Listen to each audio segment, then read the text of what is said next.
ജീവിതത്തിൽ നമ്മൾ അദൃശ്യരാണെന്ന് തോന്നുന്ന നിമിഷങ്ങളുണ്ട്. വേദനയും തിരസ്കരണവും ഭയവും നമ്മെ നിരാശയുടെ മരുഭൂമിയിലേക്ക് തള്ളിവിടുന്ന സമയങ്ങളുണ്ട്. ദൈവം രാജാക്കന്മാരോടും പ്രവാചകന്മാരോടും ഒപ്പം മാത്രമല്ല നടക്കുന്നത്. അവൻ എളിയവരോടും പുറത്താക്കപ്പെട്ടവരോടും ക്ഷീണിതയായ അമ്മയോടും മറന്നുപോയ കുട്ടിയോടും ഒപ്പം നടക്കുന്നു. സാറായിയുടെ കഠിനമായ പെരുമാറ്റത്തിൽ നിന്ന് ഹാഗാർ ഓടിപ്പോയപ്പോൾ അവൾ മരുഭൂമിയിൽ ഒറ്റയ്ക്കായിരുന്നു. എന്നാൽ തിരുവെഴുത്ത് പറയുന്നു, യഹോവയുടെ ദൂതൻ അവളെ കണ്ടെത്തി. ദൈവം അവളെ മരിക്കാൻ വിട്ടില്ല. ദൈവം നമ്മുടെ വേദന കാണുന്നു. അവൻ നമ്മുടെ കണ്ണുനീർ കാണുന്നു. നീ കരയുന്ന രാത്രികളെ അവൻ കാണുന്നു. നീ അവന് അദൃശ്യനല്ല.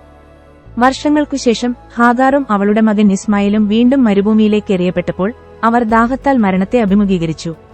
എന്നാൽ ബൈബിൾ പറയുന്നു, ആ കുട്ടിയുടെ കരച്ചിൽ ദൈവം കേട്ടു. ദൈവം കേട്ടു എന്ന് മാത്രമല്ല, അവൻ പ്രതികരിച്ചു. ദൈവത്തിന്റെ ദൂതൻ ഹാഗാറിനെ വിളിച്ചു, അവളെ ആശ്വസിപ്പിച്ചു. വെള്ളമുള്ള ഒരു കിണറ്റിലേക്ക് അവളുടെ കണ്ണുകൾ തുറന്നു. ദൈവം ഒരു ദാതാവാണ്. നിങ്ങളുടെ ഏറ്റവും ഇരുണ്ട മരുഭൂമിയിൽ അവൻ തന്റെ കരുതലിലേക്ക് നിങ്ങളുടെ കണ്ണുകൾ തുറക്കും. ബാലൻ വളർന്നപ്പോൾ ദൈവം അവനോടൊപ്പമുണ്ടായിരുന്നു. അവൻ ആരംഭങ്ങളുടെ ദൈവം മാത്രമല്ല, അവൻ നിലനിൽക്കുന്ന ദൈവമാണ്. നിലനിർത്തുന്ന ദൈവം, താഴ്വരയിലൂടെ നമ്മോടൊപ്പം നടന്ന് നമ്മെ പർവ്വതശിഖരത്തിലേക്ക് കൊണ്ടുവരുന്ന ദൈവം. നിങ്ങൾ ഒരു മരുഭൂമിയിലായിരിക്കാം. നിങ്ങൾ വേണ്ടാത്തവരോ നിരസിക്കപ്പെട്ടവരോ ആയി തോന്നിയേക്കാം. എന്നാൽ ദൈവം ഇന്ന് നിങ്ങളോട് പറയുന്നു, ഞാൻ നിങ്ങളെ കാണുന്നു. ഞാൻ നിങ്ങളെ കേൾക്കുന്നു. ഞാൻ നിങ്ങളെ ഉപേക്ഷിക്കില്ല. ഞാൻ എപ്പോഴും നിങ്ങളോടൊപ്പമുണ്ട്. കാണുന്ന ദൈവത്തിലേക്ക് തിരിയുക.